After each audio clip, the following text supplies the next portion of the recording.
Unmuted. Ladies and gentlemen, the meeting of the City of Socorro City Council is set to begin. Gentlemen, please remove your hats, and everyone, please silence all electronic equipment.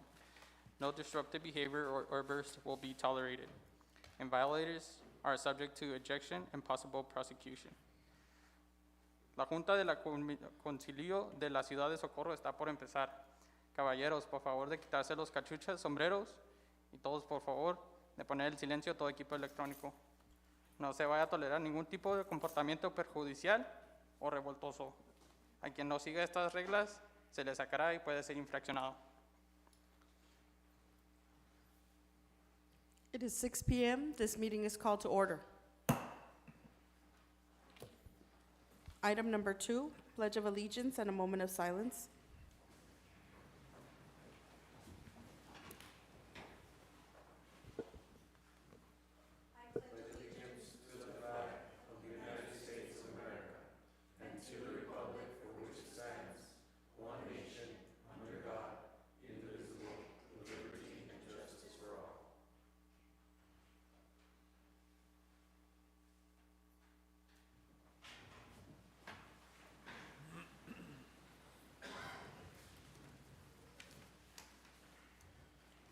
Item number 3, Establishment of Quorum. Ruben Reyes, Here. Cesar Nevares. Here. Alejandro Garcia. Here. Mayor Ivy Avalos. Here. Rudy Cruz. Here. And Ivan Colom Villalobos is absent. Mayor, we have a quorum. Thank you. Item number 4, Public Comment. Our first speaker is Claudia Garcia.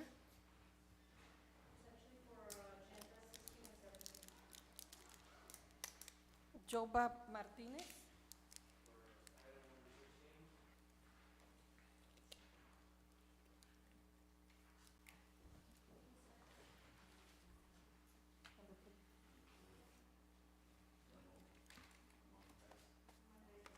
Margarita Pérez.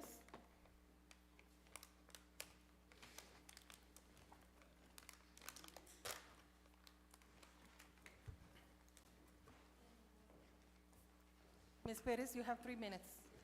Good evening, Mayor and Council. Again, Happy New Year to all of you and to the City of Socorro. On a good note, I'm here to thank you again for your support. This past year for Christmas Trails for Toys was tremendously blessed. We got the backing of not only the City of Socorro, the City of El Paso, Socorro PD, the constables, Commissioner Olguin. It was just fabulous. We were able to donate to a lot of kids, a lot of families. And again, I want to thank you for all your support.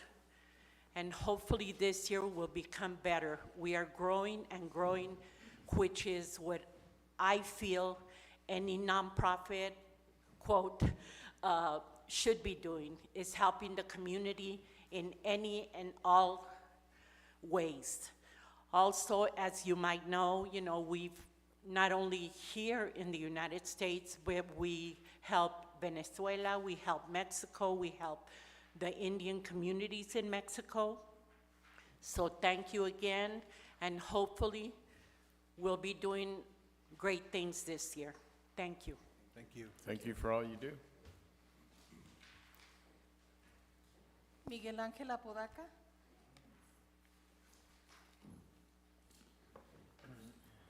Mr. Apodaca, you have 3 minutes.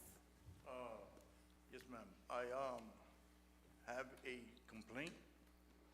I tried to go about it the correct way by speaking with the people that the complaint belongs to, which is a speed bump that's right in front of my door at my house. My house is an old house that was built in the 40s. It has a crawl space, so every time the big trucks pass through there, the house shakes. So I tried to call the people. Some people went by and looked at it, and they told me that wasn't the problem. Of course, they didn't want to see the damage that it was going through the house. I got pictures. If anybody wants to see them, they're welcome to it. But the thing is that I would like it removed, and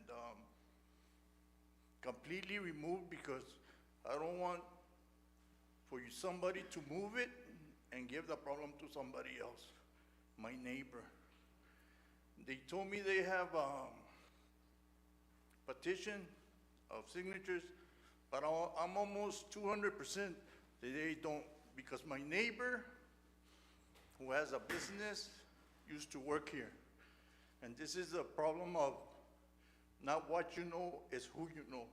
Because when he asked me if he would put, if it was all right if we put a speed bump there, I was trying to be neighborly, and I regret it. I'll tell you that, I regret it, because I told him, put it, you know, a little bit far from the property, and no, it ended right in front of my door. So, now, you know, at first, when it was there, you know, I said, there's no sense in crying or kicking or nothing, you know? It's already there. But I can see that it's damaging the house now. So if you can, please remove it. I tried to talk to the manager, but I was getting the runaround here in planning, which is,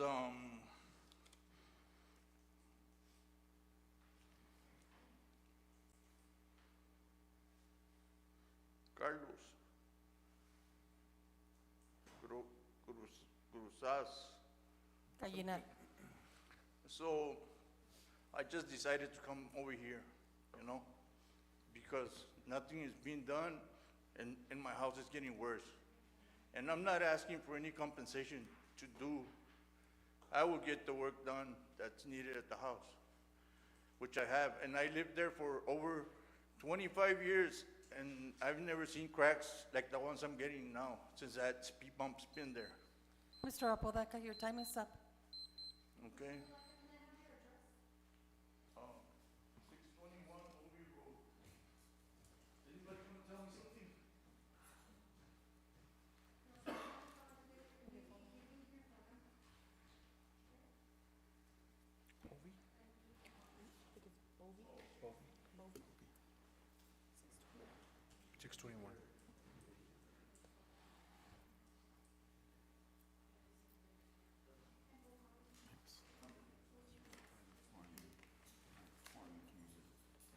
Nora Rodriguez.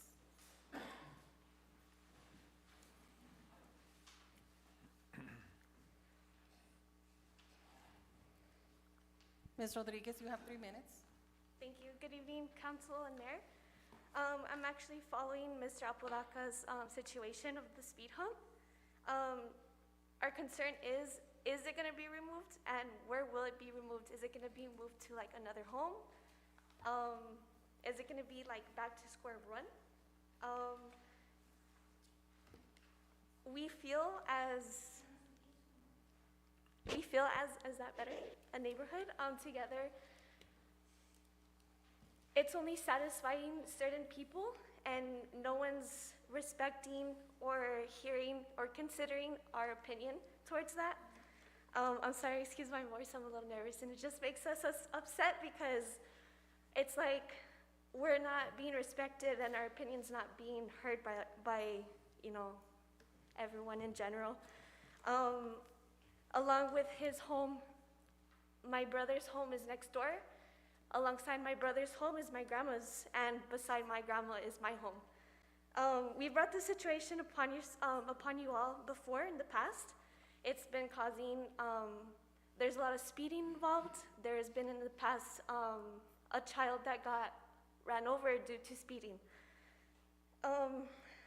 Excuse me, relating to the speed hump situation, our concern in this residential area is the amount of speeding as well. Like, what was the purpose of the speed hump? From what I've witnessed, there is speeding nonstop from morning to night, not to mention not only people driving by, but residents from the new residential homes down the street. Same vehicles, new vehicles, driving past the speed limit, which is only 30 miles per hour, and they're literally driving like it's a border freeway. And not only that you could see it, but you could also hear it.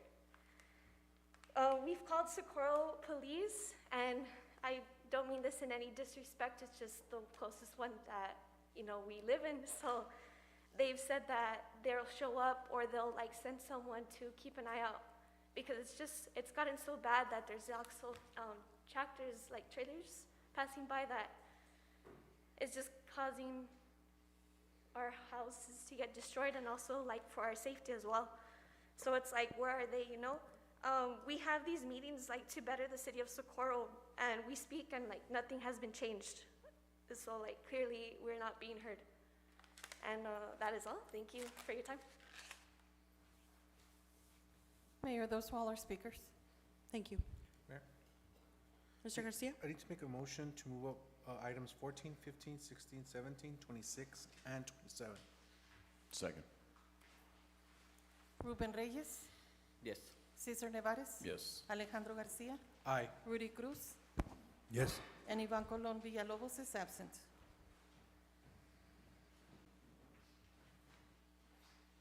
Item number 14, public hearing of an ordinance. It is 6:11 PM.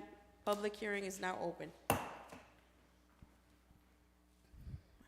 forgot. Public hearing of an ordinance to amend Chapter 46 zoning, Article 4, District Regulations, Division 3, R1, Single Family Residential, District Section 46-237, Conditional Uses, requires permit by adding subsection 5, commercial vehicles.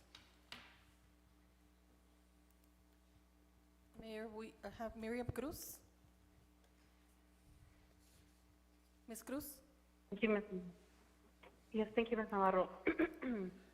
I wanted to make a couple of comments on this case since, as I've mentioned before, it seems that the city, obviously it's a new city council board or different members, but previously there was a reason why trailers, tractor trailers, whatever size, whatever, if it's just the top or the front end or not, there was a reason why, and I think some of those were detailed today by public speakers during the public comments. There already are some rules that 18-wheelers aren't supposed to be going through certain roads. That's not being followed. There are rules in place that 18-wheelers, whether it's the cab or the whole trailer, aren't supposed to be in certain homes, certain properties, in front of, on certain streets, parked. That's still happening. And City Council wants to carve out this exception. We're already not following, regulating, and giving out citations for the rules that we have on hand, and you want to create an exception, which is not going to help the situation that we're already dealing with. Homes in Socorro, streets in Socorro are not meant for 18-wheelers, whether it's just the cab, whether it's the whole thing, to be driven on. We're not highways, not all of our streets are main streets or commercial streets, so I just don't understand how we're going to regulate this when we're not already regulating rules. Y'all have passed, y'all have approved certain businesses to get permits to become parking properties for 18-wheelers, and I think that's where 18-wheelers go. Whether it's the cab, whether it's the whole thing, they have a designated area. We're bringing in those businesses as y'all have approved those. That's where those vehicles should be parked and not driven around our cities on weekends, holidays, days that we are not enforcing the rules, and when it's more likely than not that people are parking these commercial vehicles in our residential streets. I think we're going backwards. I think this is a problem, and I think more studies and more information needs to be gathered before this gets approved. Thank you. Daniel Gomez?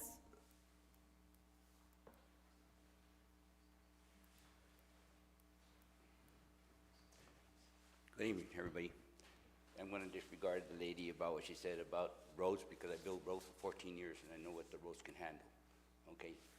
Being with, my truck doesn't weigh about 18,000. There's motor homes that weigh more than 18,000, and that are longer than my truck. So there has to be something with you guys, because you guys, we pay a lot of taxes, and for you guys to tell us that we cannot park our vehicles, the state of Texas considers our truck without a trailer as a personal vehicle for us to get home, especially when it's late at night and we've been out a long time. And there's a petition that was supposed to be built for us to sign, so we get something done. You guys are not doing anything about it. So my question is, when are you gonna get this petition for everybody to sign so that we can get something done about this? Okay?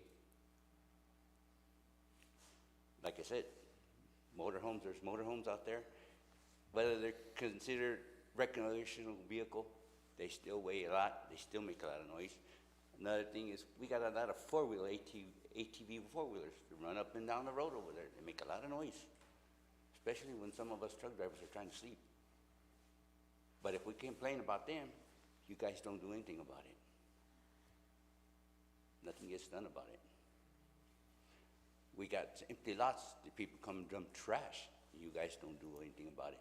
The city of Socorro went and put sewer lines, and just the other week, they went and finally picked up their trash that they left in front of my house.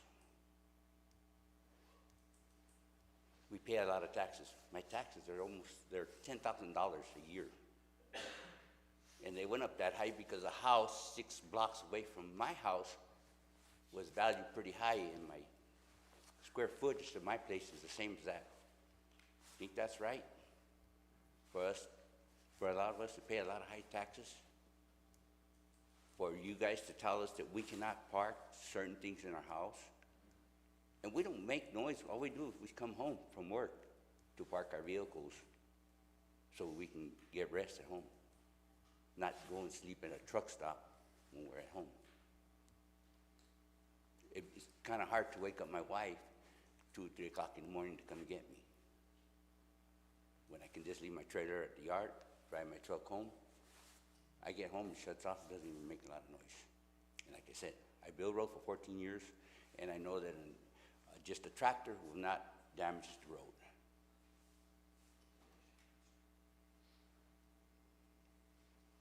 That's all I have to say, and I thank you for your time. Thank you. Leticia Valdés.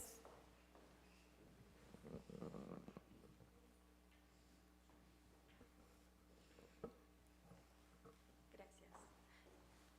Muy buenas tardes a todos. Nuevamente venimos aquí solicitando su apoyo, su ayuda, ¿sí?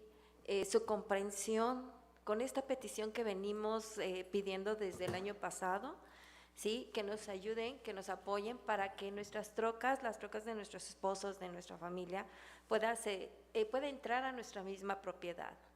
Nosotros compramos una propiedad grande para poder tener ahí nuestra troca sin afectar a nadie. Y ese fue el motivo, aparte de que los taxes año con año nos suben más de $2,000. Finalmente ahorita este año vamos a pagar $9,400 y es injusto que no podamos nosotros tener nuestra troca en nuestra propiedad. Reconociendo yo creo que cada uno, que los troqueros es un empleo muy, muy importante. Siempre tendemos a verlos menos, a los troqueros, pero realmente ellos son los que transportan todo lo que usamos, desde para una silla de madera, desde el tronco. Ellos sacrifican a su familia, sacrifican graduaciones, sacrifican enfermedades, ¿sí? Y el tener un espacio para poner nuestra troca, pues es una comodidad para ellos cuando después de entregar sus cargas, llegan a su casa cansados, ¿sí? Y no nada más agarran y se bajan de la troca, tienen que bajar ropa, tienen que bajar papeles, tienen que bajar la hielera, ¿sí? Tienen que bajar muchas cosas, y también se me hace injusto que lleguen en la madrugada, tengan que pagar todavía, aparte de lo que pagamos, nuestro mortgage, nuestros impuestos, pagar un estacionamiento y hacer todos esos movimientos. Entonces sí les pido que lo consideren, que nos ayuden, que nos apoyen. No es un tema de juego, ¿sí? Es una necesidad, no es un capricho, es una necesidad para los troqueros. ¿Cuántas veces ellos llegan cansados, ¿sí? Y estresados, porque a mí me ha tocado ir con mi esposo y ver cómo la gente se le mete, tratando de rebasar, tratando de ganar. No son los causantes de muchos accidentes, igual que los automovilistas. Ustedes han sufrido, han visto percances, pero es por la imprudencia de los automovilistas. Igual con los troqueros, ellos no son menos y mucha gente los tiende a ver, disculpen la palabra, como basura, cuando ellos son una profesión muy importante. Y de verdad les pido que lo valoren, que no nos digan no porque sí. No es un capricho, es una necesidad. Necesidad para nuestros troqueros que también tenemos que cuidar, porque gracias a ellos se reabastece todo el mundo, no nada más aquí Estados Unidos, sino todo el mundo. Se los pido con el corazón, restablezcan esto, porque sí es preocupante estar así en la zozobra, a ver a qué horas nos llega el ticket, a ver a qué horas nos mueven, a ver, aparte que tenemos que trabajar para solventar el mortgage, los taxes y todos los biles que todos sabemos y conocemos. Se los vuelvo a pedir, por favor ayúdenos, apóyennos, no es un capricho, es una necesidad. Gracias, que Dios los bendiga. Gracias. Marisol Moreno.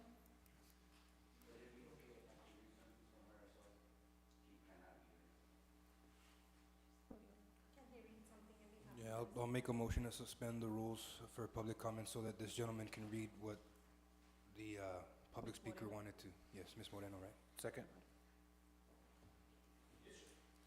Ruben Reyes. Yes. Cesar Nevares. Yes. Alejandro Garcia. Aye. Rudy Cruz. Yes. And Ivan Colom Villalobos is absent.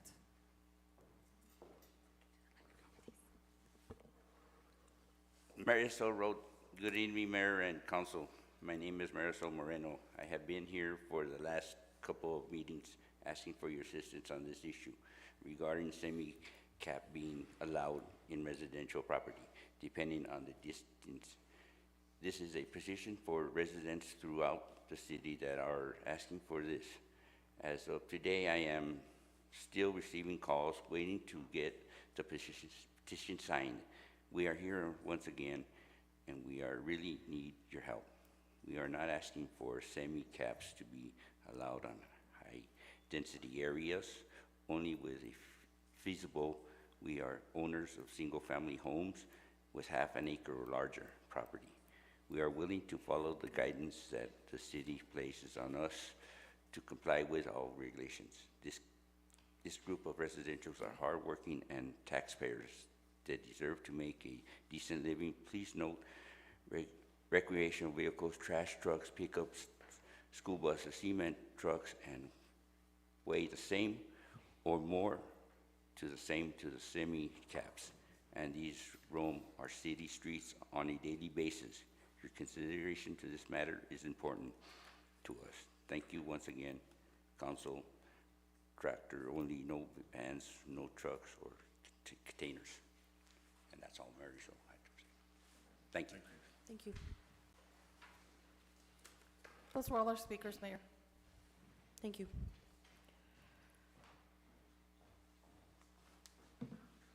It is 6:23. Public hearing is now closed. Item number 13, second reading and adoption of an ordinance to allow the rezoning of, I'm sorry, wrong one. Item number 15, second reading and adoption of an ordinance to amend Chapter 46 zoning, Article 4, District Regulations, Division 3, R1 Single Family Residential District, Section 46-237, Conditional Uses requires permit by adding subsection 5, Commercial Vehicles. Mayor and Council, good evening. Carlos Gainar, happy to be with you all this evening. Hope you all had a good holiday and wishing you all a Happy New Year. So this is an item, Mayor and Council, that you all had directed staff, as many of the speakers mentioned. There was considerable public participation and members of the public that came and asked for this review of the code. So what staff is presenting to you is what you have asked us to direct. I think we captured in terms of the ordinance, captured what you had asked us to stipulate certain criteria for allowing commercial vehicles in residential areas. That's just part of the background. You know, if it is passed today, just for the public knows that if it is passed today, it would be under a conditional use permit under R1 residential zoning districts, and then I'm going to walk you through the different criteria that people would have to meet. And then, as is customary with all or many of the zoning items that we bring to you, we do have a recommendation on this one. Unfortunately, you may not want to hear it, or the public may not want to hear it, but staff is recommending to deny, and the Planning and Zoning Commission also reviewed this on December 6th, and they also recommended denial. And I'm happy to answer any questions in that regard in just a second, but if I may, I walk you through what the code provisions would look like. So again, what I believe Mayor and Council had directed staff to look at is to allow commercial vehicles in residential zoning districts, specifically R1s. There were several criteria that you all had asked us to review. So if this does pass, essentially what we would be adding is the language in blue. And so, as you all may know, within zoning districts, there are things that are allowed by right, which means that you don't have to come to the planning and zoning, you don't have to come to the city council. You could just submit your building permit, and you're allowed by right, the use of your land. So in R1 residential, I'm not going to read through them, but essentially in R1 residential, things that are allowed by right are single-family home. So you don't need a you don't need a conditional use permit. You just come and you get a single-family home. Many of the zoning districts have conditional uses, which means that if there's uses that are allowed, but you do have to go through the extra step of requiring a conditional use permit. One of the ones that comes through you a lot is a C2 conditional use permit for a trucking company, tire shop, automotive shop, right? Because those aren't allowed by right in C2. So what the language will look at is, in addition to all the other conditional use permits 1 through 4, you would allow number 5, which reads parking of commercial vehicles, provided that a property on which the vehicle is parked consists of lots of 1/2 acre or more in size. B, no mechanical work shall be allowed at such property. C, vehicles must be parked on a concrete slab. The location of the slab cannot interfere with on-site ponding areas. And then D, vehicles shall not idle for more than 15 minutes at any time. E, only one vehicle may be allowed per lot. The vehicle must stay on site, and at no time shall it be parked on the public street or right of way. Excuse me. And then F, at no time shall tractor trailers be allowed to be stored on a residential lot. So what this says is that you would only be allowing the actual vehicle. You would not allow the cargo to be stored in the residential area. And then, again, for your benefit and the benefit of the public, if this does pass, it doesn't mean that they come tomorrow and they get the permit. They still have to submit an application. It still has to go through the Planning and Zoning Commission, and it still has to come to City Council for approval, like any other conditional use permit that we bring before you. And with that, happy to answer any questions. Mr. Garcia?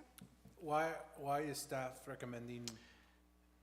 So, Deny. Mr. Garcia, listen, I recognize, I think when you hear the members of the public, you sympathize with their plight, right? You certainly can understand their logic. You could certainly understand where they're coming from, at least sitting there and I'm hearing them. Totally get it, totally understand it, right? But our job is to look at this from a strictly land use zoning perspective, right? So taking away, and again, not to be dismissive by any means to the gentleman's and the ladies' consideration, because again, I think we all could understand that, but separate and parcel from that, from a strictly zoning and land use perspective, that there's a reason why you separate land uses, right? There's a reason why you have residential and you have commercial. I think that what you are, so that's number one, right? Again, it is a commercial vehicle. It is stated in the ordinance. The difference between a commercial vehicle and a recreational vehicle is that recreational vehicles are allowed, but I think that there's an exception that you say recreational vehicles, for example, come in and out of homes occasionally, maybe once in the weekend, maybe once a month, right? You're now opening the doors to many commercial vehicles. We don't know how many, right? If you allow this, we didn't count how many lots fits the criteria of 1 acre or more, 1/2 acre or more. And so you are now, in my estimation, from a land use zoning perspective, introducing an element into the neighborhood that doesn't have to be there, right? Again, separate from what the gentleman said, from their emotion and their life, which we all understand. From a land use perspective, we just think that you separate, commercial should be in commercial areas, residential should be in residential areas. And to follow up on that, we just had other citizens tell us about how trucks are damaging their area. Yes, sir. Is that accurate? And so I think I also want to say that we're all taxpayers here. We're all taxpayers, we all feel it, we all pay our taxes. And that's another thing that I want to make sure that everybody knows, and it's just a tough call, and it just depends on what the council recommends, but thank you for that. Yes, sir. Mr. Cruz? So I have more of a comment rather than a question. Yes, sir. While you were going through the potential new city ordinance amendment, I Googled on my phone right now how much a UPS truck, and we see them every day up and down our streets, UPS, FedEx, whatever you want to call them. And they weigh between 16,000 to 24,000 pounds. And they're up and down the streets. Nobody says anything because they're bringing us our packages, okay? I Googled how much a tractor trailer weighs, just a tractor trailer alone, which is only what this would allow to enter, only to park, not to run the streets wild within our city. And those weigh between 10,000 and 25,000 pounds. No different than what a UPS or FedEx truck weighs. We held a parade the other day on a city street, and it ran from one end of the city and it ended here. There was multiple tractor trailers and nobody said anything. No special permits were needed, no special permits were required for those vehicles because they were using a parade. Granted, it was only gonna be a one-time deal that happens every year annually. The thing is that you also mentioned that we don't know how many half-acre lots there are in Socorro. We also don't know how many tractor trailer owners there are in Socorro. So then if we say no, we're also making a decision based off of information that's unknown. And that's all I want to say right now. That's my only argument. Yes, sir.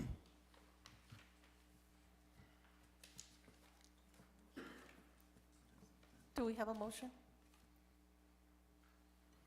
I'll make a motion right now to approve, since this was the item that I brought to the table a couple months ago. Second. Ruben Reyes, Yes. Cesar Nevares, Yes. Alejandro Garcia, Aye.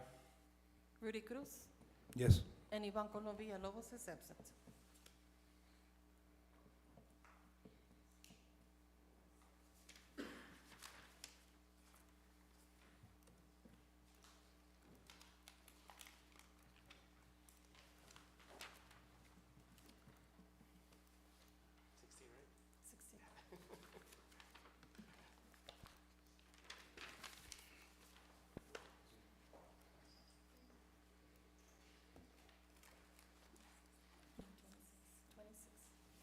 Sixteen.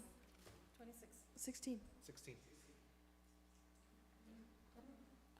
Item number 16, public hearing of an ordinance to allow the rezoning of Block 1, Lot 1, Horn Subdivision, Block 1, Lot 2, Horn Subdivision, Block 1, Lot 3, Horn Subdivision, and Block 1, Lot 4, Horn Subdivision located at 10678, 10680, 10682, 10684 Horn Circle, Socorro, Texas, from R1 Single Family Residential to R2 Medium Density Residential to allow multifamily residential and to approve the detailed site plan. It is 6:34 p.m. Public hearing is now open. Claudia Garcia,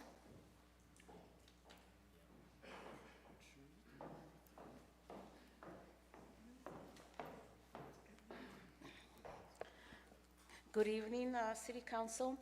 My neighbors and I were here to ask that you deny the rezoning from single residential to a multi-residential. If you're not familiar with our street is right behind this little area right here. It's a cut through between North Loop and Horizon Boulevard. It's been a quiet street for the past 50-plus years. Though the original plan. The original purpose was for single-family farms. So the new property owner wants to go from a single property to a 26-unit apartment, which was a shock to us because we thought it was just going to be maybe a few homes. Allowing this rezoning in a small space, first of all, was only going to attract lower-income families. The apartments may look nice in the beginning, like all the apartments that get built, but eventually, I mean, just looking at the housing behind the post office, I run through the canals, I could see what they've become. And so, we all know that lower socioeconomic residents usually add more trash to the environment, to the neighborhood, and are less likely to clean up the street or their neighborhood. It's also going to add to the noise of the neighborhood, which for many years has provided peace and quiet because of the farm-style properties. This apartment complex will add considerable amount of more cars, more traffic through our street. For so long, we requested speed bumps to control the amount of cars that would want to avoid the intersection on North Loop and Horizon. And so we finally got our speed bumps, but adding these apartment complexes is just going to multiply the number of cars going through the street. So it would be a step backwards. In addition, our neighborhood offers a safe haven for nature, for wildlife. And so we're able to live in cohesion with wildlife that slowly the city is cutting away into their habitat. What else? Apart from the fact that there is too many people in a small neighborhood, we lack draining. If you put a ponding area, there's still going to be runoff. I'm not sure if the city has done a traffic study, how they would be a viable solution to avoid all the runoff from the addition of a 26-unit apartment. I'm not sure if the city has done a pavement analysis to see what the structure of the pavement is and how will it sustain the added traffic. There's no sidewalks for the added, 100 people that will be there at least. How is this going to increase the amount, to the infrastructure? We already have issues with draining in the street, so we're not sure what this would do. Recently, there was a fire, and there wasn't enough fire hydrant for the fire department to go. They had to bring the water from the corner of North Loop, running through the street because there wasn't enough water to put out the fire.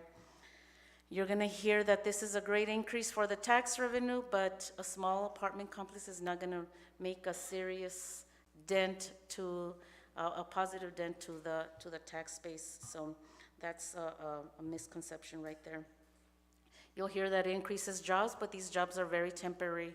As soon as that apartment complex is built, that's it, they go. It's not a consistent permanent job. It's not a commercial site, where Amazon is gonna add permanent jobs. The construction workers will finish and leave, and that's it. So we're asking that for all these reasons and more that you'll hear from our neighbors, that you deny the rezoning from the single-family home to a multi-family zoning. Thank you. Thank you. Joe Bob Martinez.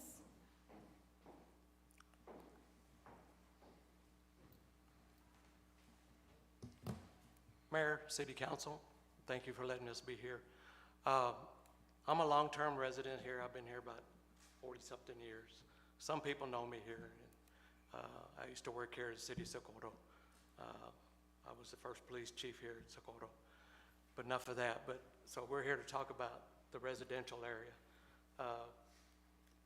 I bought 1 acre land there. I'm a farm boy, so that's what I like, is being out on the farm and, have room to do stuff and make everything. I'm really not accepted to put residential, like another home or something else there, it looks nice. But apartment complex, I'm totally against that. I know how those are. There's plenty of land out here for them to put apartment complexes that don't have any neighbors or houses around it. And we see that going on in East Lake and stuff like that. I can imagine, you know, how that area would be, you know. And I just want y'all to think about it.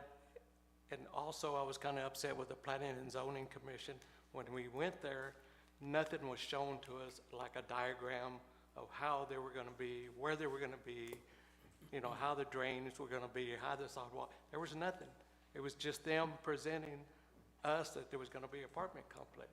I don't know if y'all seen the diagram of the whole thing, you know, so I don't know, you know, what it looks like. If we would know what it sees, you know, if they were going to put like a duplex or something like that, then we can understand. But they're talking about a 16-unit apartment complex. So, like I said, hopefully y'all take that in consideration and look at it. I mean, we've been here a long time, and, you know, not to say that, hey, we pay taxes, and if you think those apartment complexes are going to bring more taxes, well, I don't know if they will, you know.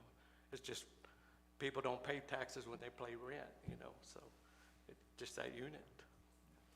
All right, thank y'all. Thank you. Mayor, those were all our speakers. Thank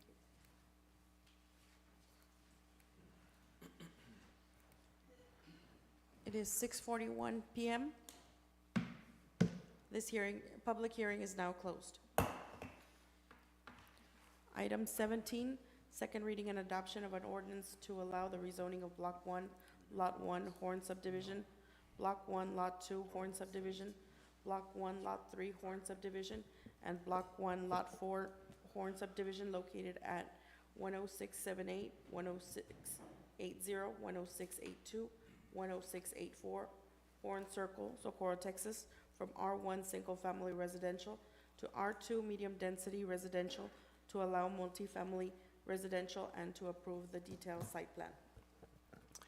Mayor and Council, good evening. Once again, Carlos Gainar with Planning and Zoning Department. So this is a rezoning from R1 to R2 to allow apartment complexes. I'm going to walk you through the different items of the case. As part of background, again, the zoning is single-family residential currently. It is about 2 acres in size. The addresses are, as the mayor read into the record. The future land use map does have this as high-density residential. The land use is currently vacant. The proposed land use is multifamily residential, and then the request from the applicant is to rezone from R1 to R2. So as you know, the only 2 residential districts that we have, R1, R2. R2 would allow duplexes, triplexes, quadruplexes, and multifamily. The code says that the apartments are allowed at a density of 15 units per acre. And so that's why you see the density that the applicant has proposed at, the original was 26, they have now lowered it to 20. I'll walk you through that item of the case as well. But again, as part of the background, the code allows 15 units per the acre on the R2 for apartments. Staff is recommending approval, and we are also recommending that if you choose to approve the rezoning, that you also approve the detailed site plan that's been attached. Just a point of clarification, not to go into too much detail of what the resident said, but the one item that the gentleman did say is that that the P&Z was not shown a site plan or any graphs. That's categorically incorrect. There was a site plan that was part of the backup. It was part of the presentation, and so they did see the site plan that's in front of you. Planning and zoning, again, staff is recommending approval, and then the Planning and Zoning Commission reviewed the case, and they did not come to a determination. They voted on it twice, and again, I'll walk you through the issues that were voted on during the PNC, but they did not give the City Council a recommendation. So here's the location map. So again, this is on Horn Circle, not too far from here, off of North Loop. Here's the zoning map, and I do want to spend a little bit of time on this. So as you all know, in many rezoning cases, what staff looks at is what the adjacent zoning, the surrounding zoning districts look like. So in this case, it's the parcels that are on the curve of Horn Circle that are yellow. And so many times, as you've heard me say, right, if you're going from R1, as an example, R1 to R2, in a strictly residential neighborhood, again, that is a compatible land use, right? It's still residential. The only thing that you're increasing is a little bit of the density from single family to duplex, as we've seen in many cases in the past. And so what happens in an area like this, right, that you have some C2s, you have some agricultural, you have the R1s, you even have the M2s, and you have the C1s, right? So when we look at it from a land use zoning perspective, this is an area that might be transitioning to different things, right? So as an example, let's just say if the applicant wasn't choosing to rezone to R2, but the applicant came in and said, hey, I want to put a C2 in this area, again, based on what I just said, you would say, well, it's somewhat compatible. It's 100 yards from North Loop, which is a heavily traveled commercial corridor. And we would probably recommend approval because it's already next to an M2. Again, there's other C2s, right? If the applicant came in, and maybe not now, but if they came in when the city still allowed M1s and M2s and said, hey, I want to rezone to M1 or M2, again, based on the compatibility of the land uses, we would probably, based on that M2 that's next to the R1, say that sort of makes sense, right? You put all these things into consideration based on the surrounding land uses, the location of the parcels, and then in this case, because they are multifamily, the proximity to, again, North Loop, the proximity to Horizon. So from our perspective, when somebody comes in and says, hey, we want to rezone from R1 to R2, I get it, there's an increase in density. From a land use zoning perspective, it's not an unreasonable ask, right? It's not something that is out of the ordinary based on the surrounding land uses, again, the location of the parcels. And so I just wanted to share that with you again so that you understand where staff is coming from in terms of the recommendation. The other thing too that I do want to mention, the reason that we are asking for the condition of the detailed site plan is because the code does not require a detailed site plan, right? So part of the conversation that we have with the applicant is say, hey, listen, we understand you want to increase the density, you want to increase the amount of units on your land, but part of what we're going to ask in return is that you provide us a detailed site plan so that we know exactly what you're going to build, so that if the council chooses to vote on it, you don't come back tomorrow and give us something totally different that we didn't get a chance to look at. So the applicant, again, has said, I get it, this is the detailed site plan, this is what we're gonna build. And so if you choose to pass this, Mayor and Council, we also recommend that you do the detailed site plan, because then we know exactly what they're gonna build, and they can't deviate from that detailed site plan because it's part of the ordinance. When they come in for construction drawings, it has to mirror exactly what they have provided to us. Here are some pictures of the property. So again, it's currently vacant. Here's the aerial image of the property. The other thing too that I would mention, right, so if this was a multifamily apartment complex in an area that was strictly residential, single-family homes, we would probably recommend not to approve, right? Because you are injecting, even though the land use is the same, residential, you are injecting some degree of density in an area that doesn't warrant it. But in this case, there's no set characteristic for that neighborhood, right? You do have single families, you have mobile homes, you have a tire shop on the corner, you do have the M2 next to it. So there's no defined characteristic to the neighborhood as per se, as if it looks, it's a single family residential home. It's a variety of different uses. Again, public notice was given as per state code, and it worked. We have members of the public here, both at the City Council and the PNC.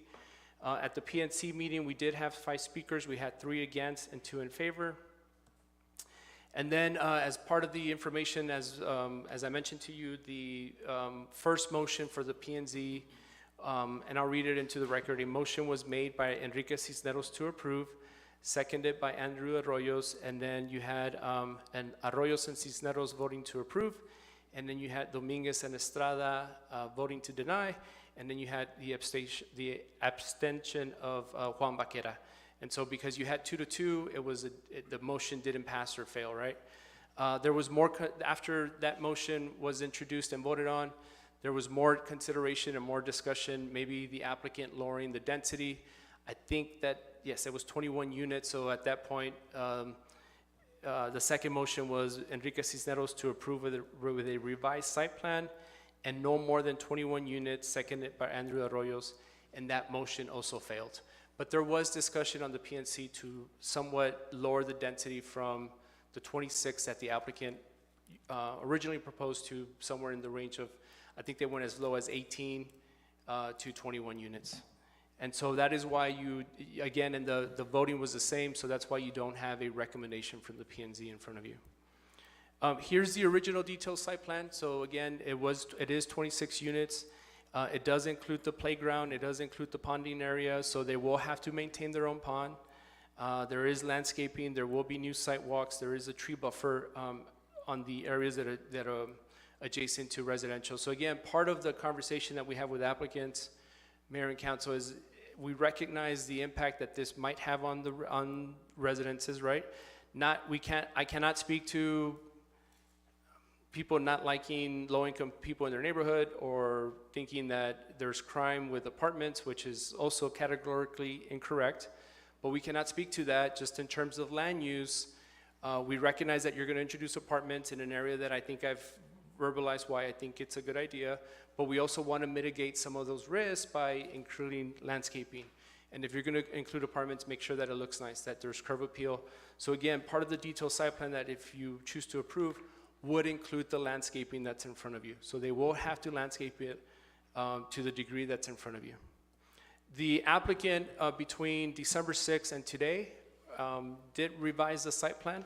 So the new site plan that, if again, would be part of this item is that they have reduced the density from 26 units to 20.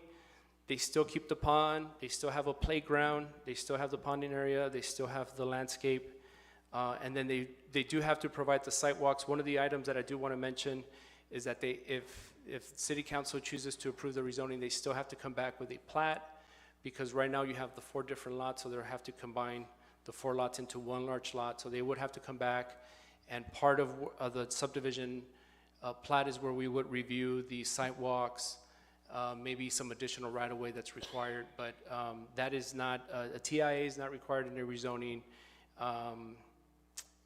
But again, the sidewalks and the would be required as part of the subdivision plat. And then again, the site plan would be exactly as they have presented it to you is what they would have to build. And then they did produce an elevation. So again, one of the items that I added to the presentation that's not part of your background is that, again, if you choose to approve it, that you approve the site plan and the elevation so that we know exactly what they're going to build. And Mayor and Council, with that, I'm happy to answer any questions. Again, the summary is to go from R1 to R2. If you choose to approve it, the conditions would be to approve the site plan and the elevations, and then staff is recommending approval, and then, as I mentioned, the PNC did not reach a recommendation. And with that, I'm happy to answer any questions. Questions? Mr. Cruz? It's a comment. I don't know if we need to do, no? Just a comment. It's only a matter of time before we get a lot more homes, apartments, like you said, commercial, light commercial. There is light commercial all around that area. I respect the neighbors. They don't want a lot of vehicles. One of the things that I think we need to do as a city is figure out the streets. I know right now it's a small street. You know, it's been there for years. There's no sidewalks.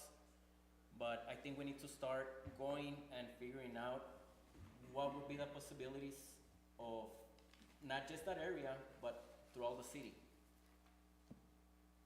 And I know a lot of people don't like the noise or the neighbors, but I think it's only a matter of time before if it's not apartments, it's gonna be even light commercial. Perhaps, sir. More houses. That's just my comment. Mr. Cruz? So first and foremost, this council and the leadership have nothing against people of low income. Because if that was the case, we'd all have to pack our stuff and move out, because Socorro is one of the highest in low poverty areas, and I live in one. But at the same time, I can appreciate a lifelong resident of Socorro wanting to develop in our city. Again, it adds value. He can appreciate develop in those areas. But at the same time, I can also respect the neighbors around that area not wanting a certain type of development to occur. And by all means, you guys have the right to come in here and state your concerns. That's why these meetings are held. So I appreciate you all coming up here and speaking. I think what we need to do as a council is we need to start developing not a standard, but what is it that we want for infilling these vacant properties? Because I can see a lot of property owners own these vacant lots, and it's an eyesore. Every time we pass by them, it gets full of weeds in the wintertime. We have to go in there, clean it up. It's a nest for bugs, mosquitoes, and whatnot, and mischief, you know, fires, and people to go and start dumping these things. But what is it that we want to see? What is acceptable to the city? And I know it'll vary from community to community and neighborhood. I understand that. But we need to develop as a team here a standard of what we would like to see. And I get it. The applicant is well within his means as far as the application for the R2. I honestly don't feel comfortable with making a decision, saying yes or no, because bonding areas and stuff like that. The curb appeal looks nice. It looks real nice on paper. But what is it that we want to see? Do we want to see homes? Do we want to limit the amount of complexes like this here? I'd like to hear from the rest of the table here, I guess. So, Mr. Garcia? So, yeah, and you're right, and Mr. He's right too, where we have to have a system. There's a historical district, we need a residential district, a commercial district, all that good stuff, and there's even a warehouse district in El Paso. So that's kind of something we need to do. And those are some things that we have to do. But right now, it is what it is. So, you know, we always have to put ourselves in the position of our constituents. And what if this was next to us? And what would happen? So with that, I'm going to make a motion to deny. Second. Ruben Reyes, No. Cesar Nevares, Yes. Alejandro Garcia, Aye. Rudy Cruz, Yes. and Ivan Colom Villalobos is absent. Thank you, Mayor. Thank you, Council.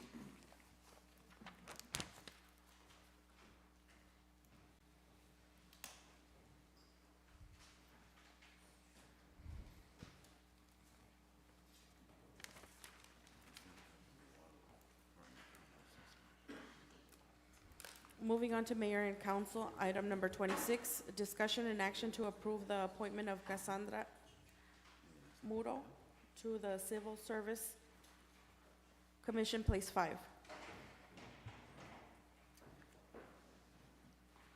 Motion to approve? Second. Ruben Reyes, Yes. Cesar Nevares, Yes. Alejandro Garcia, Aye. Rudy Cruz, Yes. and Ivan Colom Villalobos is absent. Item number 27, swearing in of newly appointed commissioner.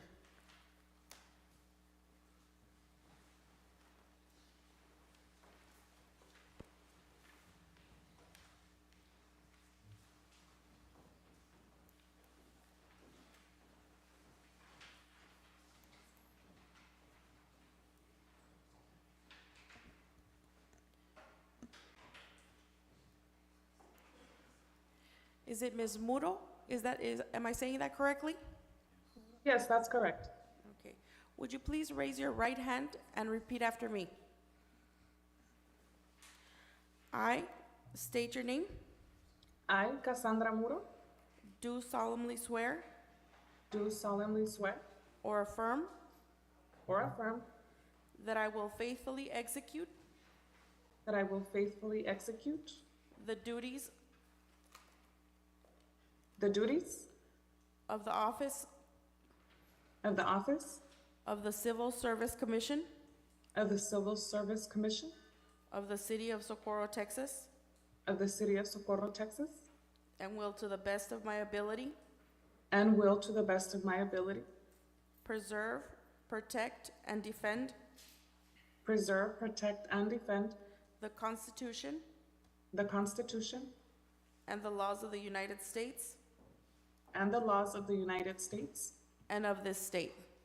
and of the state. Thank you. One more. I state your name, I, Cassandra Muro, do solemnly swear do solemnly swear or affirm or affirm that I have not directly that I have not directly or indirectly or indirectly paid, offered, promised to pay, paid, offered, or promised to pay, contributed, or promised to contribute contributed, or promised to contribute any money or thing of value, any money or thing of value, or promised any public or promised any public or employment or employment as reward to secure my appointment as a reward to secure my appointment or confirmation thereof.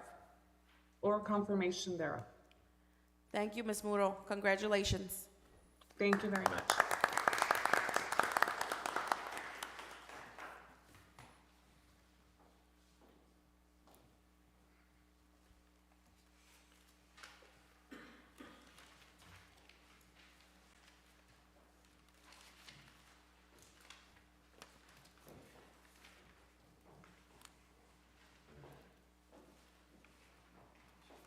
Moving on to presentations. Item number 5, presentation by city manager regarding November 2022 monthly report.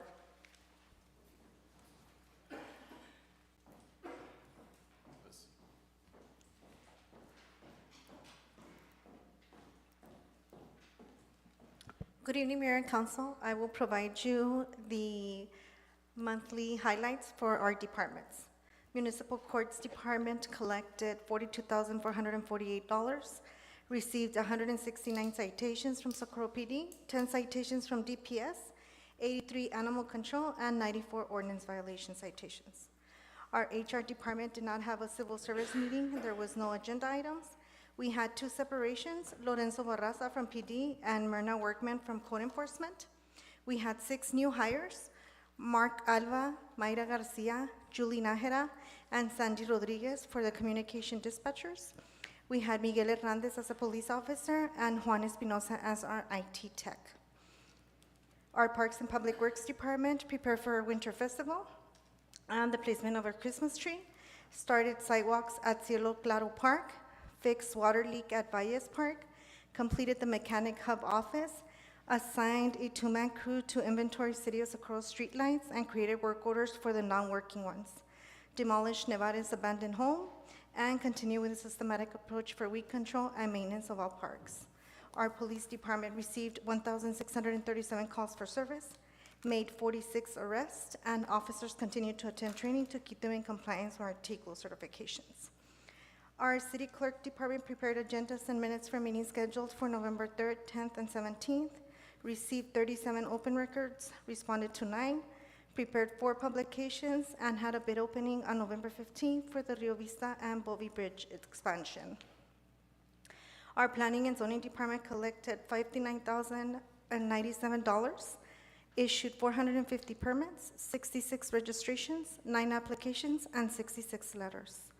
Our code enforcement issued 80 notice of violations, 112 cleared, and issued 86 citations. Animal control received 173 calls for service, 47 impounded animals, and 60 citations were issued. Our recreations department hosted Socorro Sundays on November 6th, 13th, 20th, and 27th, had the harvest luncheon for employees, 41 seniors registered for the center, 902 senior meals were delivered, 28 welfare calls were conducted, and there was no HLC meeting due to lack of quorum. Also kept up with all social media platforms, media inquiries, and press releases. Our IT department installed computers and phone systems for the grants and economic department at Chayo Podaca, preparation to live stream winter festival, continue to prep with new dispatch and training facility, and troubleshooted all IT-related issues for all city departments. Our grants department, grant writing administration, Received $203,793 in new state and federal funding awards for the Socorro Police Department, participation in the West Texas HIDA program and operations. For ARPA, continued technical and administrative support for 27 ARPA projects totaling $9 million to be implemented across 7 city departments to address the public health and negative economic impacts of COVID-19. Our economic recovery coordinated small business support meetings on November 7th and Soco Breakfast on November 16th.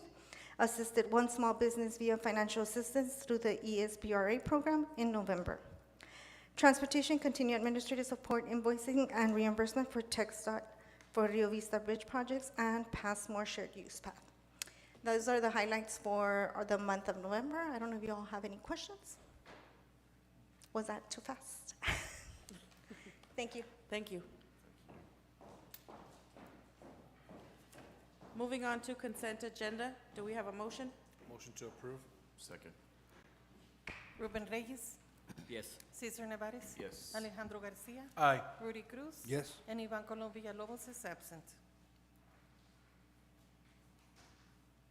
Moving on to regular agenda, ordinances and public hearings. Item number 12, public hearing of an ordinance to allow the rezoning of Tract 4-C-16, Block 3, Socorro Grant, located at 793 Horizon Boulevard, Socorro, Texas, from R1 Single Family Residential to C2 General Commercial to allow for a bakery and retail center.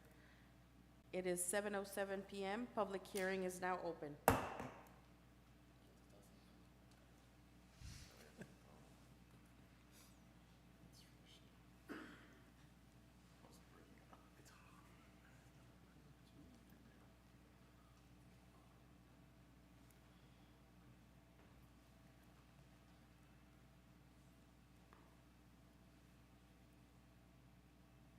Would anybody like to speak on this item?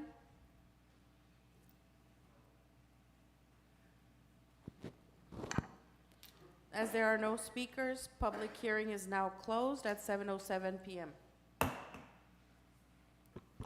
Item number 13, second reading and adoption of an ordinance to allow the rezoning of Tract 4-C-16, Block 3, Socorro Grant, located at 793 Horizon Boulevard, Socorro, Texas, from R1 Single Family Residential to C2 General Commercial to allow for a bakery and retail center. Mayor and Council, once again, Carlos Gallinard with Planning and Zoning Department. So this is another rezoning. This one's from R1 Single Family Residential. The size is about 39,000 square feet. The address is 793 Horizon. The future land use map does have this as commercial. The land use is, the property is currently vacant, sort of. There's a lot of junk vehicles, but for classification purposes, it's a vacant lot. The proposed land use is for commercial development, and so again, the request is to approve from R1 to C2. General commercial to allow for a bakery and retail development. Staff is recommending approval with 2 conditions. One, that you approve the site plan similarly to the one we just heard. There is a site plan attached to this one. And then we do want to see a little bit more landscaping along the street frontages. And again, staff is recommending approval, and the P&Z Commission did vote to approve on December 6th. Here's the location map. So this is a parcel that is both on, the address is on Horizon Boulevard, but there is frontage on Sparks Circle as well. Here's the zoning map. So again, based on compatible land uses and compatible zoning districts, there are other C2s. There are other C1s, there are some M1s, M2s along Horizon Boulevard. So again, from our perspective, to transition from R1 to C2 makes sense. Here's the pictures of the property. So as I mentioned, there's some structures, there's some vacant junk cars. But again, from our perspective, it's a vacant parcel. Here's the aerial image. So I do want to point out that where you have the location circle red, that structure is no longer there. This is an old aerial used from Google, but that structure has been torn down. So here's the public notice. Notices did go out to residents within 200 feet. We did get 1 phone call asking the question, and then we did get 1 resident at the P&Z also asking questions about what was going to happen as part of the rezoning. Here's the site plan, so it shows what looks like a retail center. There's parking, there's the ponding. What it doesn't show is landscaping, and so again, part of the condition would be that when they do come back for construction drawings, that they do add landscaping along Horizon, along Tortuga, and then along Sparks as well. So again, we want to see some curb appeal, we want to see some landscaping. The code, our code, as you all may know, doesn't have robust landscaping. I know we're working on that. But part of, again, the conversations that we have with applicants, if you want the city to approve the rezoning, well, we also want this in return. So we want good development with good landscaping standards. And so again, that's part of the condition that staff is recommending. With that, I'm happy to answer any questions. Again, rezoning from R1 to C2, and then with the conditions that we're approving the site plan. So again, they're gonna come back is exactly with what they told us they're gonna build. And staff and P&Z are recommending approval. Motion to approve with recommendations from staff? Second. Ruben Reyes, Yes. Cesar Nevares, Yes. Alejandro Garcia, Aye. Rudy Cruz, Yes. and Ivan Colom Villalobos is absent. Thank you, Mayor. Thank you, Council.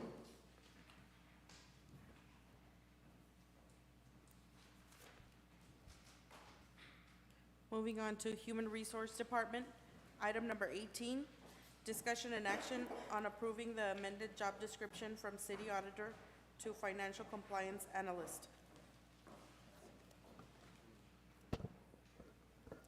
Good evening, Mayor and Council. Carol Candelaria here, HR Director. Happy New Year to all of you. I hope you had a safe time. Happy New Year. As we all know, the city is growing in a rapid pace, and because of this rapid growth, most of the staff are having to wear multiple hats to get their jobs done and to get additional responsibilities. With that being said, based on the job duties being assigned to the city auditor and other duties as assigned, we felt the need to amend the current job description to best fit the needs of the city. We are asking the council to change the title from a city auditor to a financial compliance analysis. This position will still be auditing the city's purchases, and when needed, will be assisting the finance and grants department to fill in the gaps. Therefore, we are recommending the approval of this amended job description. I am happy to answer any questions that you may have for me. Motion to approve? Second. Ruben Reyes, Yes. Cesar Nevares, Yes. Alejandro Garcia, Aye. Rudy Cruz, Yes. and Ivan Colom Villalobos is absent. Thank you. Thank you.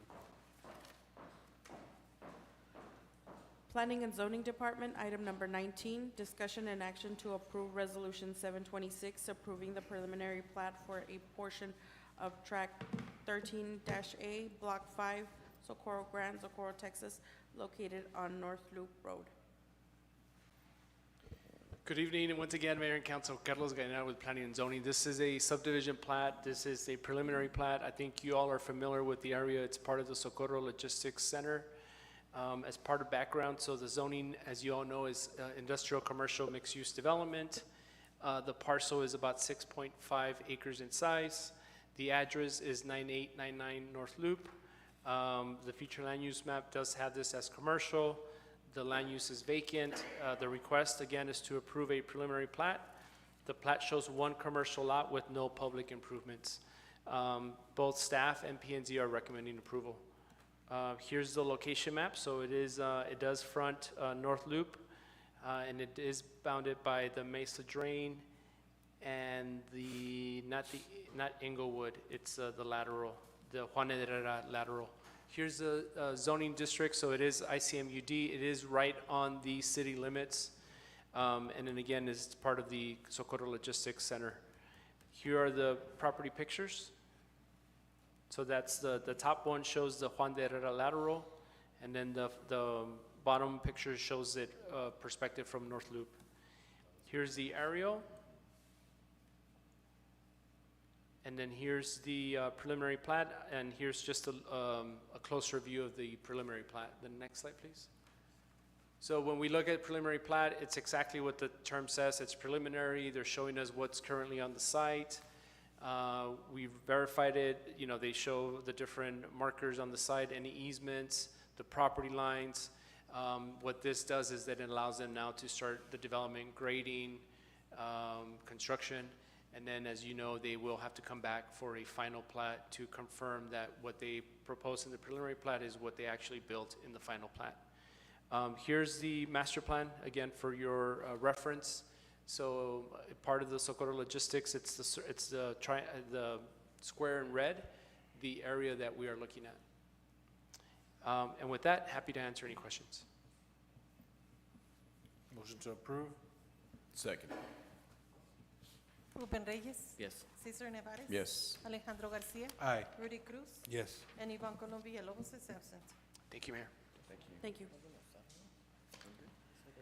Moving on to city manager, item number 20, discussion and action on approving engaging with SPNG certified public accountants for auditing fiscal year 2021 through 2022.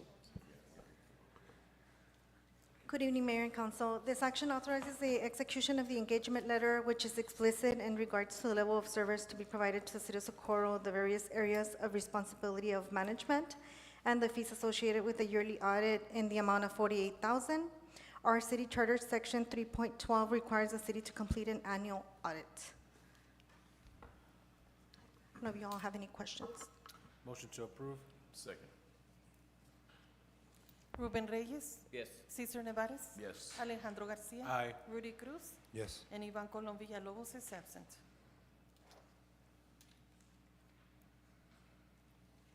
Item number 21, discussion and action to approve the purchase of Lone Star Drill Rigs LS 300 hydraulic basic rig package from Lil Beaver Incorporated in the amount of $27,999.00. Motion to approve. Second. Good evening, Mayor and Council. We currently have several parks that get watered by Lower Valley Water. For example, Jardín de Flores, which is about 9.6 acres. We pay from $6,000 to $10,000 a month to water that park. The item will allow us to purchase the drill to create our own well system for yearly watering in the parks that qualify for this type of service. So by purchasing this drill, in 3 months, we would make up what we purchased it for, because we were asking for $27,999. Any questions? I have one. Yes. Mr. Cruz? So we're gonna purchase the drill to drill the well? To well, the drill does come with all the equipment to build the well. I mean, we still have to buy the pump and To buy case it, several yeah, things, yeah. yes. Right, but the drill would allow us to reuse it in the parks that qualify for us to be able to drill a well. Yeah, we'd be doing it in-house, we wouldn't have to contract out and stuff like that. Correct. Let me ask you real quick, in certain parts of Socorro, I understand that, again, I don't know how deep we need to go. Do we ever consult with anyone to just let us know, like, hey, this is where we drill, it's not a hit and miss? Correct, so we will coordinate with the Lower Valley Water District to Okay. discuss those items, and the water levels do change Yeah. depending in the area that we're drilling, yes. Ándale, okay, thank you. Ruben Reyes. Yes. Cesar Nevares. Yes. Alejandro Garcia. Aye. Rudy Cruz. Yes. And Ivan Colom Villalobos is absent. Item number 22, discussion and action to approve opening a new Wells Fargo account for the Police Property and Evidence Department to deposit monies collected as property and evidence. So, good evening, Mayor and Council. This item is requesting the approval to open a new Wells Fargo bank account to safeguard property in a controlled environment. This action is allowed through the Texas Criminal and Traffic Law Code of Criminal Procedures. So currently, when we confiscate money, we do save it as property and evidence, but it is under lock and key, but the cash is there. It's controlled. There's only 3 people that are allowed, but we believe that it's in a safer place if we place it in the bank account. However, if we do place it in our bank account, that doesn't mean it's our money. It's property for a criminal case, or it's just to safeguard it. Okay. It doesn't create interest or anything like that? No. It does? It creates what? It can create interest. Mayor and Council, Dave Burton, Chief of Police. So this does a couple of things for us. Number one, we can put it in an interest-bearing account. We're allowed to do that. Second of all, it provides us an electronic tracking device for it, because right now, obviously, it's paper and not that we don't have the computer base for it, but it's a physical item as opposed to an electronic item. So this way, the bank would take responsibility for it. It gives us a electronic signature when we take it out, when we deposit it. So it gives us an extra level of tracking if we need that for evidentiary type processes. Motion to approve? Second. Ruben Reyes, Yes. Cesar Nevares. Yes. Alejandro Garcia. Aye. Rudy Cruz. Yes. And Ivan Colom Villalobos is absent.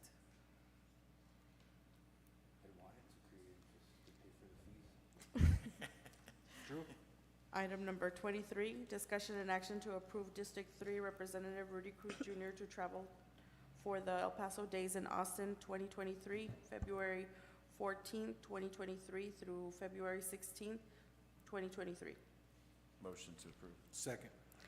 So, good evening, Mayor and Council. This item will approve Mr. Rudy Cruz to attend since he is part of the Legislative Committee. Unfortunately, Mr. Garcia is not able to go to this specific training. However, the El Paso Days in Austin is the Chamber's premier state-level advocacy event. Our 2023 event is scheduled for the February 14th to the 16th. This legislative session is poised to be one of the most critical sessions in recent Texas history, and it's an opportunity for the area of El Paso community to speak directly to the elected officials from across the state of Texas. So it's imperative that we have some representation at the table during these days are where all the bills, like 12% of the bills, get presented. So it's important that we're there, that we understand, and what it is that we're going after. And that is the reason why we are requesting for Mr. Cruz to travel. Ruben Reyes, Yes. Cesar Nevares. Yes. Alejandro Garcia. Aye. Rudy Cruz. Yes. And Ivan Colom Villalobos is absent.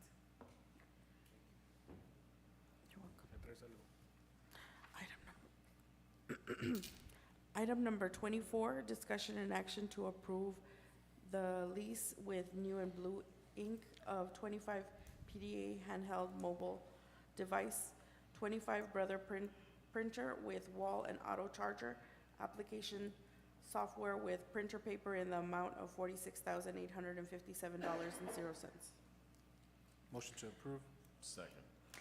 So good evening, Mayor and Council again. This item is requesting the approval to lease 25 ticket writers, 25 charger application softwares, printers, and 36 thermal receipts. This purchase will eliminate all the man-hours spent on data entry and will improve the accuracy that is currently being submitted to the courts. The vendor is a member of the co-op with Region 8 and is meeting all of procurement requirements. If you all have any questions. Ruben Reyes. Cesar Nevares. Yes. Alejandro Garcia. Aye. Rudy Cruz. Yes. And Ivan Colom Villalobos is absent. Item number 25, discussion and action to approve CEA Group Work Authorization Number 2 and authorize city manager or her designee to execute work authorizations. Motion to approve? Second. So this item is asking for the approval of the work order number 2 for CEA, and this is for Arterial 1. This engineer shall provide professional engineering services for the development and preliminary engineering work consisting of a schematic design and environmental documents for the new roadway described as Arterial 1 FM 1682. This work authorization should not, the maximum amount payable under this work authorization is $2,692,692.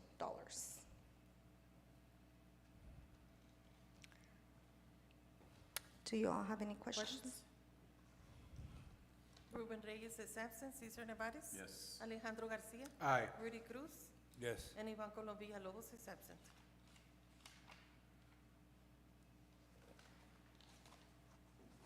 Moving on to Mayor and Council, item number 28, discussion and action to approve the installation of streetlights on Middle Drain. Motion to discussion. She's not here. Yeah, she's not. Motion to, Postpone. Motion to postpone? Second. I would specify to when. Next week. Next, Next meeting? Very good. Mr. I do have a question regarding this. So we're talking about Middle Drain and Bowman. So now you're going from, so she asked for Middle Drain, she asked staff to go through Middle Drain. That'll take up District 1, District 3, and District 4. Okay. In the maps that are shown, Yeah, I want to see and that's where, due to the new redistricting, right? So you can see it'll start from item 1 all the way through 14. The first 3 do not qualify based on the assessment that El Paso Electric completed. So really, we're looking at starting from number 7, right? So 7 is where Tanton, Ormsby, and that little section is District 1. okay. Right, so you would be 7, 8, and 9, and then District 4 would be 10, 11, 12, 13, and 14. Okay. That was it. I just needed clarification. Ruben Reyes. We're postponing item number 20. Yes. Cesar Nevares. Yes. Alejandro Garcia. Aye. Rudy Cruz. Yes. And Ivan Colom Villalobos is absent.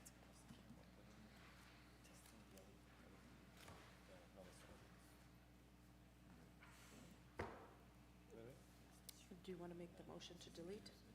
Motion to delete item 29, 30, and 31. Second. And then, motion to go into executive. Motion to go into executive? Just Second. one at a time. Oh, Oh, So we're deleting 29, 30, and 31. Ruben Reyes. Yes. Cesar Nevares. Yes. Alejandro Garcia. aye. Rudy Cruz. Yes. And Ivan Colom Villalobos is absent. Motion to go to executive? Second. Ruben Reyes. Yes. Cesar Nevares. Yes. Alejandro Garcia. Aye. Rudy Cruz. Yes. And Ivan Colom Villalobos is absent. It is 7:27. Muted.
Oh, it's on his cloud. Why is it on the cloud? What login is on here? Your email is logged in, right? Mine? Yeah. It's all this, right? Maybe you can borrow the link over. Let me check the, yeah, I can go over it, cause it's, Yeah. what do you have? Is it even wallpaper? Picture shows up.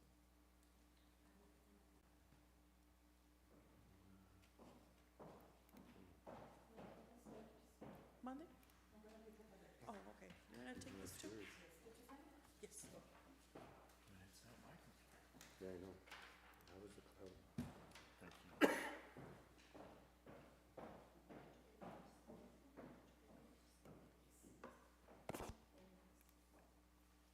Wait a minute, it's showing the, why is the cloud showing up on yours?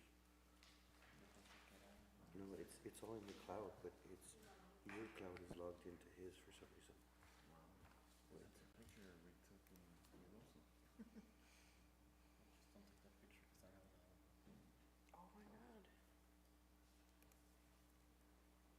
Breaking news, Border Patrol agent shot multiple times in the chest. Manages to Oh, return man. fire from suspected smuggling car.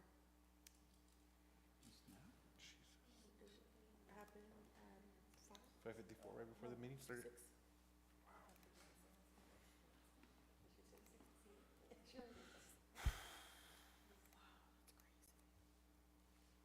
Yeah, I'm gonna have to open your OneDrive and find out why your OneDrive is opening up under his. Maybe I can take it. Yeah. Do you need to take mine? Yeah, that way I can see why the OneDrive. We'll just mark them. Cause it's the OneDrive, so your OneDrive is connected to your email and your OneDrive is connected to your email. So it should cross. I know that's weird. Déjame, let me exit. Oh yeah, we got this. Yeah.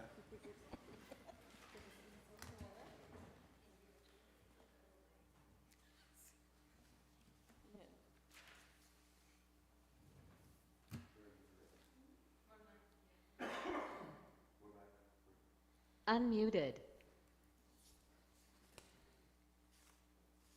And you already deleted these items, right? Yes. Item number 32, discussion and action to authorize city manager to engage a third party to conduct an investigation into conduct of elected officials as requested by city council. Motion to approve? Second. Ruben Reyes. Yes. Cesar Nevares. Yes. Alejandro Garcia. Aye. Rudy Cruz. Yes. And Ivan Colom Villalobos is absent.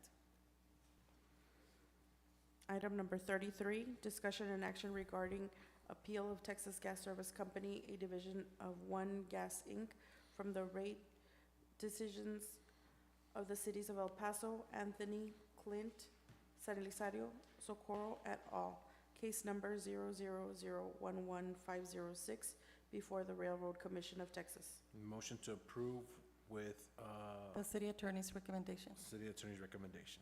Second. Ruben Reyes. Yes. Cesar Nevares. Yes. Alejandro Garcia. Aye. Rudy Cruz. Yes. And Ivan Colom Villalobos is absent. Motion to adjourn? Second. Ruben Reyes. Yes. Cesar Nevares. Yes. Alejandro Garcia. Aye. Rudy Cruz. Yes. And Ivan Colom Villalobos is absent. It is 7:41 PM. Meeting is adjourned. Night, everyone.